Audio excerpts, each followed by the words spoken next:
Trick Room is one of the worst team strategies in competitive singles, which is why everyone was shocked to see a Trick Room team hit #1 in the world very recently. It's especially impressive because this was during the official ladder tournament, which might just be the most competitive time to play the Gen 9 OU ladder. In a ladder tournament, you have to get a certain rank on the leaderboard to even be able to enter the tournament bracket, which is why it's so competitive. The fact that a Trick Room team was #1 in the world at this highly chaotic time to play the game is very impressive. But first of all, you might be wondering why Trick Room is considered such a bad strategy in competitive singles, and why this particular team by the player MRH1106 was different. Trick Room is a field condition that serves to flip the speed stat and make it work backwards. Temporarily, instead of the faster Pokemon moving first, the slower Pokemon will move first. You may be familiar with this strategy for its prevalence in competitive doubles. Unlike in singles, Trick Room is one of the best strategies in the game in doubles. Trick Room is a fantastic form of speed control, allowing you to run slow Pokemon on your team, and justify doing so with the support of Trick Room to make them act first. And because you have 2 Pokemon on the field, your ally can immediately take advantage of the Trick Room. In singles, though, it is awkward because you don't have an ally next to you to immediately take advantage of this team strategy. After you've used Trick Room, there are only 4 turns remaining of this field condition, so you have to switch into your slow Pokemon. That consumes another turn, and then you only have 3 turns from there to start posing a threat. And in singles, it's very easy to just stall out these turns. It's only 3 turns. Some simple defensive switches, maybe the move Protect or Substitute to stall out, will just lead to the Trick Room running out and the Pokemon being slow again, and not being threatening at all anymore. Doubles is much faster paced. 4 turns of your team moving first in doubles is significant. In singles, it's very easy to manage and comparatively much less powerful. Trick Room is sometimes used in competitive singles, but rarely as an all-in game plan. Usually, a Pokemon like, for example, Reuniclus can use Trick Room because it is slow but threatening.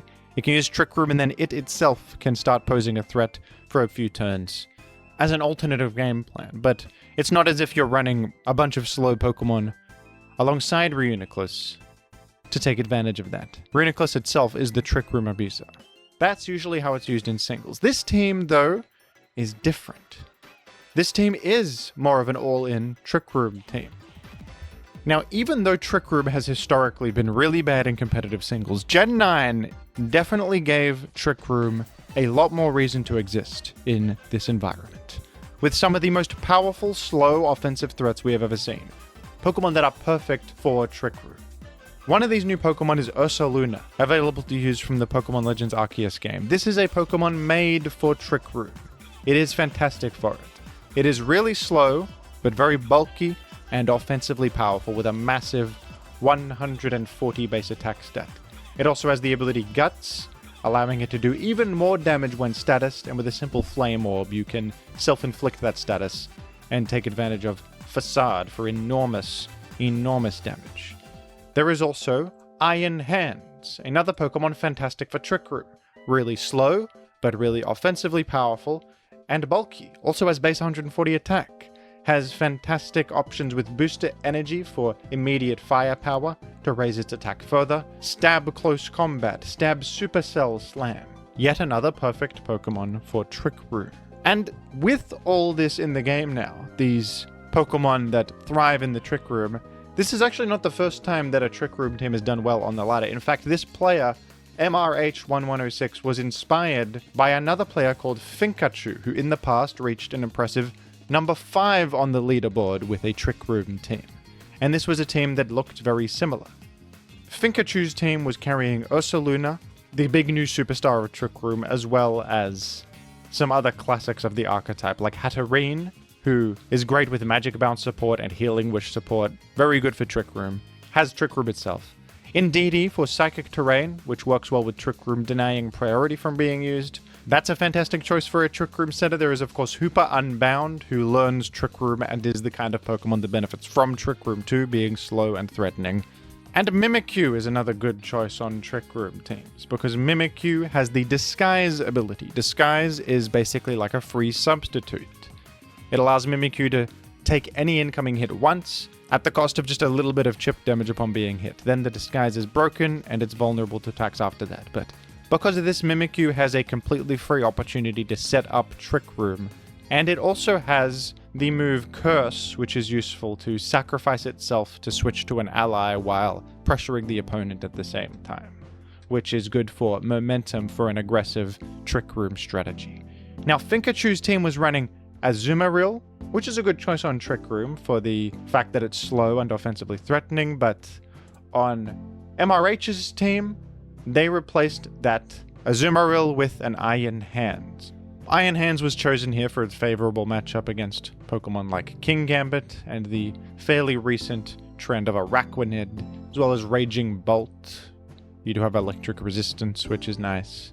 And just generally being a good threatening Pokemon with great coverage and stab types. Now, why don't we take a look at the Pokemon sets here, because some of them are really interesting. The Indeedee is pretty standard with Terrain Extender to increase the duration of Psychic Terrain. That makes sense. Trick Room, of course. The titular strategy of the team. Healing Wish for that momentum. You sacrifice yourself and you can pivot in, or alternatively heal an ally if the situation calls for it. Perfect move for this kind of team strategy and the aggression you want. This makes Indeedee such a perfect choice for Trick Room teams. And then Expanding Force, which is a psychic special attack that deals bonus damage in Psychic Terrain. Speaking of Expanding Force, Hatterene also carries Expanding Force, and Hatterene itself is being used more as an offensive threat here than its usual utility role. Sometimes Hatterene is more of a utility Pokemon, running like Eject Button to try and pivot in and support your other teammates with Magic Balance and other effects, but this one is not running Healing Wish or Red Card or Eject Button or anything. This is running Life Orb for more damage, Expanding Force for more damage, and maximum special attack. And people forget sometimes that Hatterene has a really good special attack. So I think that this could catch people off guard as a threat. They might expect it to be a more utility Pokemon and get destroyed by a Psychic Terrain boosted Expanding Force. So I do like this approach. The Mimikyu is running a red card, where if you are hit while holding a red card, it forces the attacker to switch. And this is really good for disruption, makes things really awkward for the opponent. You can even switch Mimikyu in and in a pinch deal with a boost sweeper that has gotten out of hand.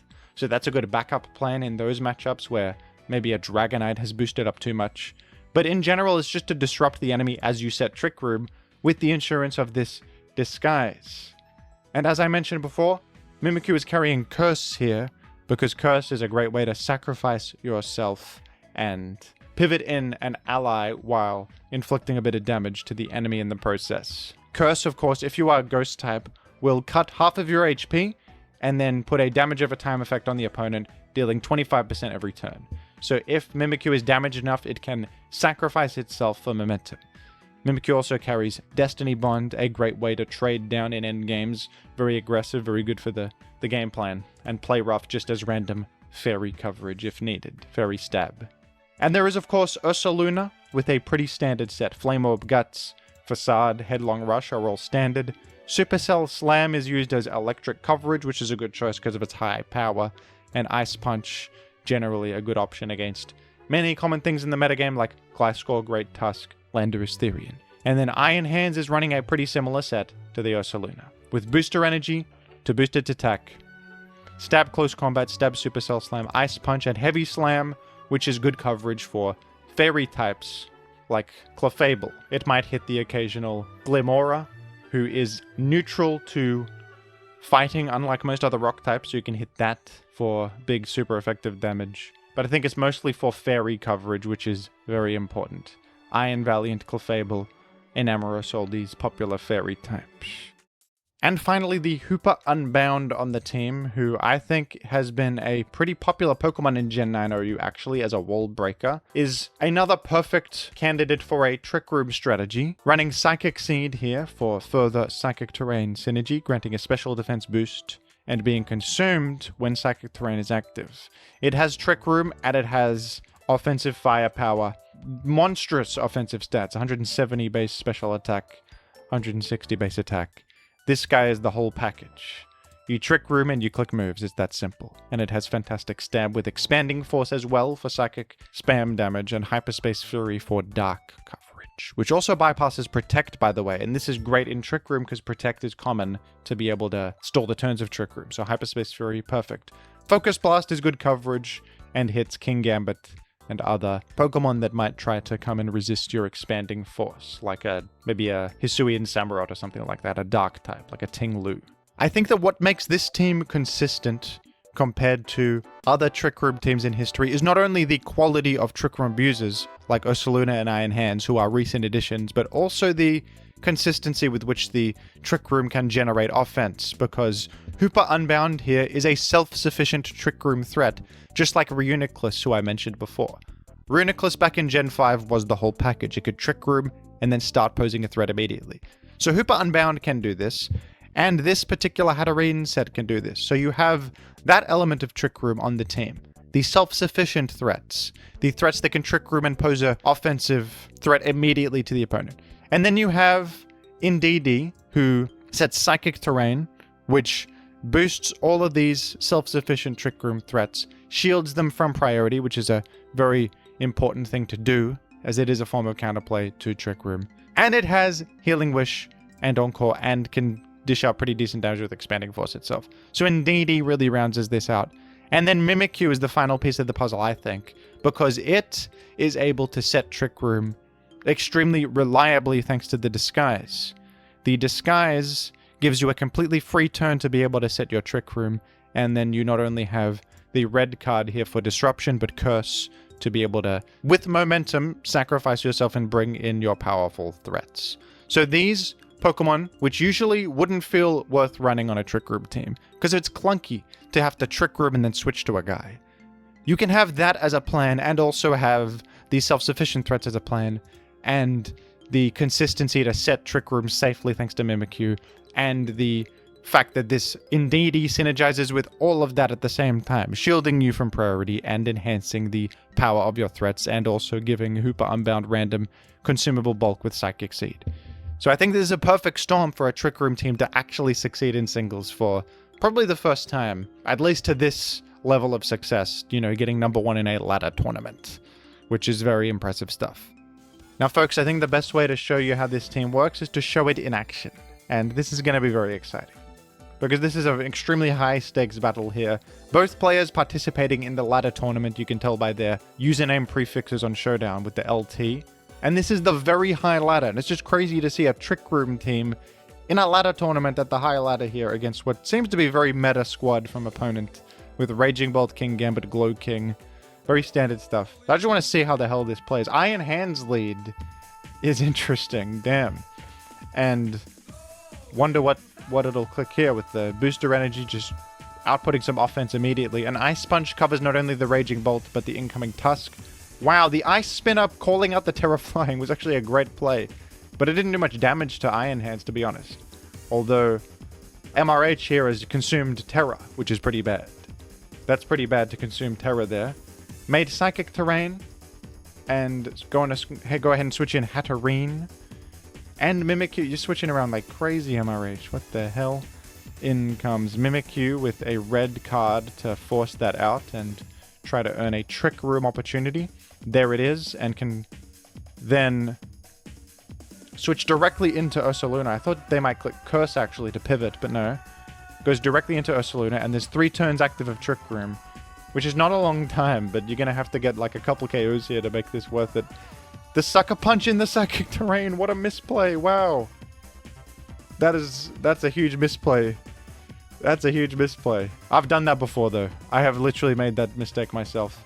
And okay, Trick Room's done, but here's Psychic Seed Hoopa Unbound, who can very easily stomach a Slowking Galar.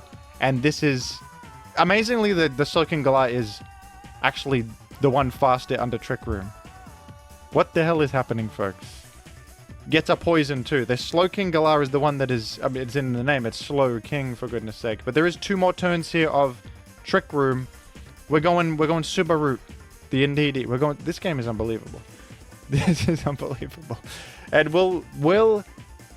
there's They go for the Healing Wish to heal up the Hoopa. No, the Hatterene. No, the Hatterene, actually. Okay, they're going to go for the Trick Room. They can probably live a hit and Trick Room up. They do just live on 10%. Here's Trick Room. And we have Expanding Force in Psychic Terrain. Just one shot in Amorous. Might be a Hatterene win con here.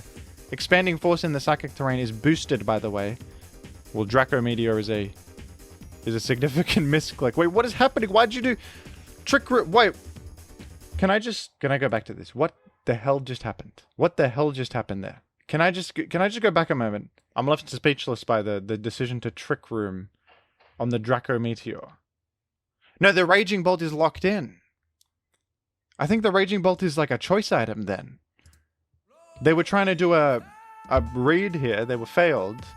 And now they're locked into Draco Meteor. So MRH here can just get rid of Trick Room and then set it back to 4 turns again. And just win off that because now there's enough turns to finish the game. I think that's what happened. Unless something even higher level was happening here that I wasn't aware of.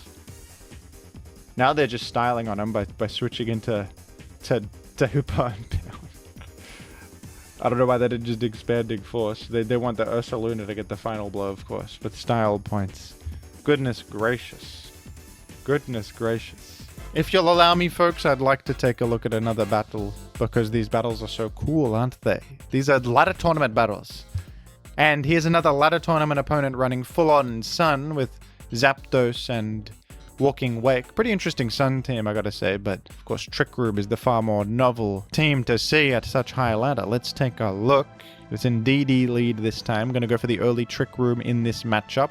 A smart thing to do to get ahead of all the speedy fellows like Dragapult and such. Switching straight into Hatterene to put the offense on. Interesting. Just gonna go Expanding Force. Of course, cannot be hit by Extreme Speed here.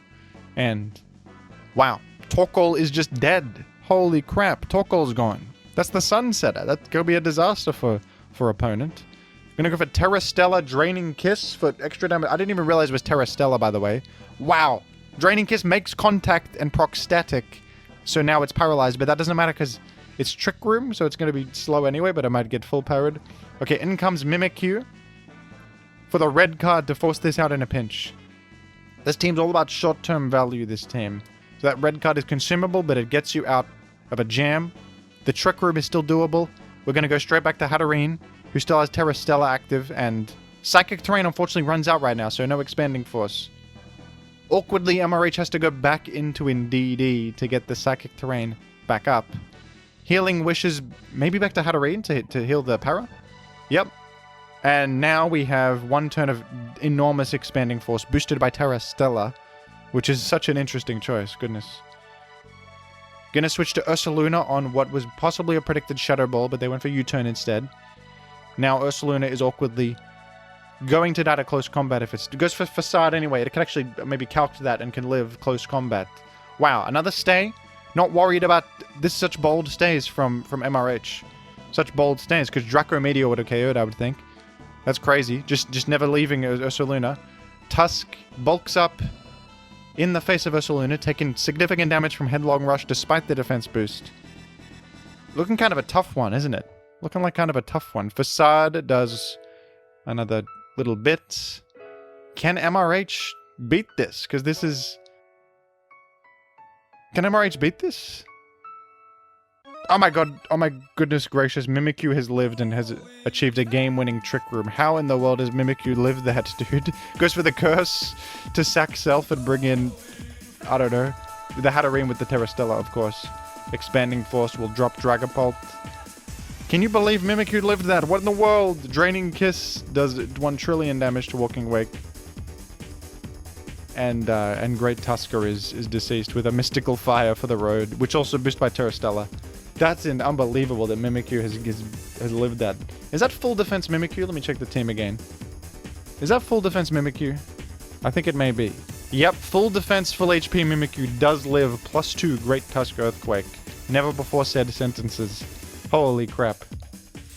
And folks, I would like to take a look at one more game because this one sounds awesome. This is the game that resulted in the ladder peak. Not only #1 on the ladder, but #1 in the ladder tournament. And the matchup is full-on stall. Look at this team. Dondozo, Galarian Weezing, Toxapex, for goodness sake. Gliscor, Blissey, Corviknight. This is full stall against Trick Room. I just have to say this. I simply have to say this. This is the game that allegedly led to the peak of this individual's career. So let's take a look.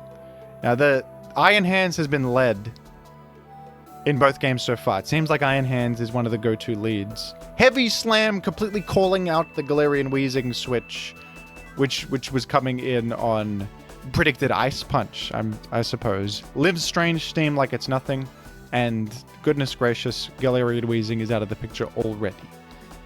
Terra Flying to ensure the Ice Punch goes through and KOs Gliscor. That is huge. That is huge. Gliscor, kind of a heads-up move to go for spikes there, but it wasn't enough. Body Press will get rid of Iron Hands, but goodness has Iron Hands done so much damage. It's interesting how this team just leads with Iron Hands before Trick Room's even up and just clicks buttons. Look how effective that was. Look how good that was. In comes Hatterene, and I know this has Mystical Fire with Life Orb, so we'll see how much that does. Trick Room, by the way, is not even being used right now. I guess it's not necessary against Stall because it's so slow anyway. It's so passive anyway that you don't even need the speed control of Trick Room in this particular matchup, actually. So that's really interesting that's happening. In comes Blissey, who of course does wall this easily. But I'm sure Blissey is afraid of like Psyshock or something. In comes Ursaluna directly. And MRH has confidence in this matchup to not need to set Trick Room because look at the damage on Facade. Two-shotting Dondozo.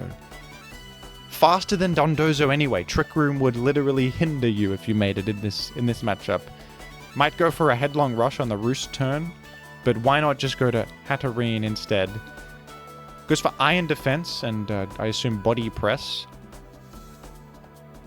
Corviknight has Terrored Fighting, so it's going to be vulnerable to Expanding Force now, but it is also going to have extra Body Press damage. Doesn't quite KO, and Expanding Force will get rid of Corviknight. Holy moly. And I think that Ursaluna and Hoopa can just clean this up pretty easily. Blissey's faster than Ursaluna, but it can't do much except a simple Seismic Toss for peanuts damage. 0 damage right there, and it's a forfeit from opponent with a truly terrible matchup, to be honest. This team destroys Stall without even needing to run Trick Room, without even click Trick Room. Because Stall is so slow and passive that why would you even need it? That's so funny. I guess, goodness gracious, is this a bad matchup for Stall with all the wall breakers you can imagine on one team? What a nightmare matchup. But very well piloted by MRH, and this is the game that, of course, led to the ladder pick. And congratulations for that. Congratulations. Well, that was a really fun team to watch in action, and props to MRH and Finkachu, who inspired the team that was iterated on. Players inspired by one another, pulling from an old team from months ago, adjusting it for new meta. We love to see it. Trick Room, a strategy that many thought was simply unviable in singles. And now look at the Trick Room team hitting #1 during the most competitive time in Gen 9 OU to possibly ladder. That's awesome.